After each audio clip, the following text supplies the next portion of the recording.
कभी तुमने खुद के साथ ऐसा फील किया कि पुरानी फोटो सामने आई और आंसू आ गए?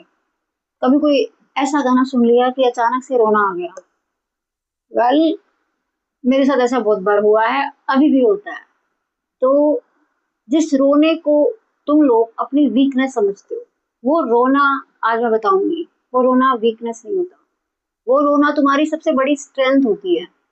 क्योंकि इस रोने के पीछे ना साइंस भी है, उस रोने के पीछे स्पिरिचुअलिटी भी है जो बहुत कुछ कहती है। एक चीज हमारे अंदर शुरुआत से फिट कर दी गई है कि रोना तो कमजोर लोगों की निशानी होती है। रोना धोना बंद करो वरना लोग क्या कहेंगे, लोग तुम्हारा फायदा उठाएंगे। तो अपने आंसू किसी को दिखाओ मत। इस तरीके से हमने सुना है बचपन से, भाई मैंने तो अपने लिए सुना है। आप अपना बताओ। तो रोना नहीं चाहिए, रोना तो कमजोर लोगों की निशानी होती है। यही सुनते सुनते हम बड़े हुए। तो स्माइल करते रहे बाहर से, लेकिन कोई बड़ा बोझ दबाते रहे अंदर से। इस रोने को नॉर्मलाइज करो, पहले तो मैं ये बोलूंगी। और उसका भी कारण है, मैं ऐसा क्यों बोल रही हूँ। रोने के थ्रू बहुत सारे इमोशंस बाहर निकलते हैं। रोने के थ्रू हमारा स्ट्रेस बाहर निकलता है। साइंस ये खुद प्रूव कर चुका है कि रोना जो इमोशन है, उस इमोशन में स्ट्रेस हार्मोन होता है। रोने में जब हम रोते हैं कोर्टिसोल रिलीज होता है। कोर्टिसोल एक स्ट्रेस हार्मोन है। और जब हम रोते हैं तो आंसुओं के थ्रू थ्रू टीयर्स वो पेन, वो दर्द हमारा बाहर निकलता है। वो दर्द हमारा रिलीज होता है। ठीक है, आप कभी भी देख लो, जब आप रोते हो, आप आप सेफ फील करते हो, आप काम फील करते हो। और साइंस ये कहता भी है कि आपका हार्ट रेट रेगुलराइज होता है, आपकी मसल रिलैक्स होती है जब आप रोते हो।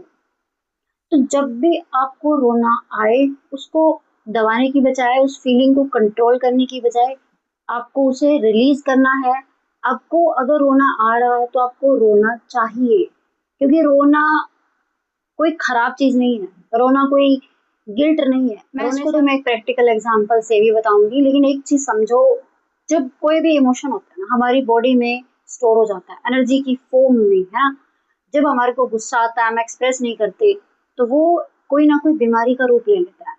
जब हमें डर लगता है और वो डर हमने बहुत टाइम तक अंदर ही अंदर जमा करके रख लिया, स्टोर करके रख लिया, मतलब वो एनर्जी, वो डर वाली एनर्जी हमारे अंदर फीड हो गई, तो वो हमारे अंदर कोई बीमारी का रूप ले लेगी। ठीक है ना।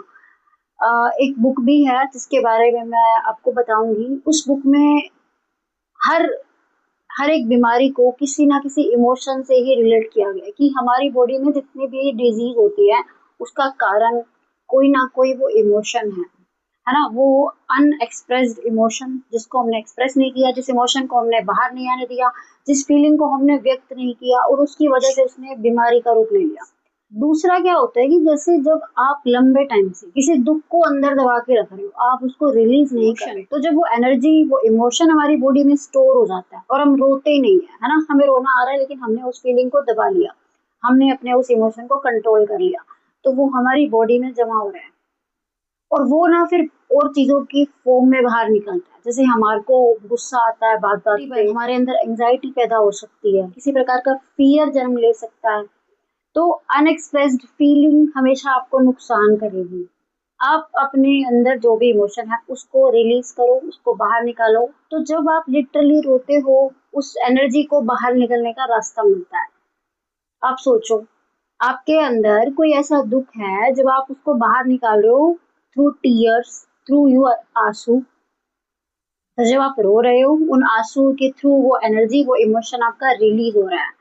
तो रोना इसलिए आपको स्ट्रेंथ देता है। इसको एक एग्जांपल से भी समझ सकते हो। जब किसी का कोई नियर वन, डियर वन उसको छोड़ के चला जाता है, तो यार तुम बताओ, इंसान अगर रोएगा नहीं उस मोमेंट पे तो क्या होगा? कभी सोच के देखा है?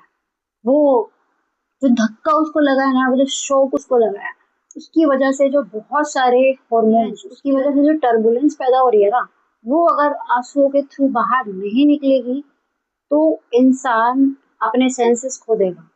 बहुत शौक में जब इंसान, कई बार ऐसा होता है जब उसको धक्का लगता है, वो रोता नहीं है, उस दुख को वो एक्सप्रेस नहीं करता, तो तुमने देखा है ना, वो डिप्रेशन में चला जाता है, उसको एंजाइटी हो जाती है, वो कुछ बोलता ही नहीं है, वो सुन्न हो जाता है। जैसे किस वजह से?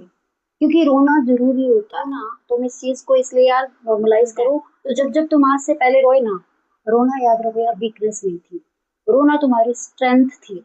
जो बोझ तुम्हारे अंदर था वो रोने के थ्रू रिलीज हुआ है, बस गिफ्ट है। तुम अगर सेंसिटिव हो, ये तो तुम्हारे लिए गिफ्ट है, बड़ा गिफ्ट है। क्योंकि रोना उसको आता है जो हर बात को दिल से लगा लेता है। You are the chosen one, that is why ये गुण तुम्हारे अंदर है। क्योंकि तुम दूसरों को हील करने के लिए बने हो, और तुम दूसरों को हील कर पाओगे तब जब तुम खुद को हील कर पाओगे। And this is one way of healing, रोना।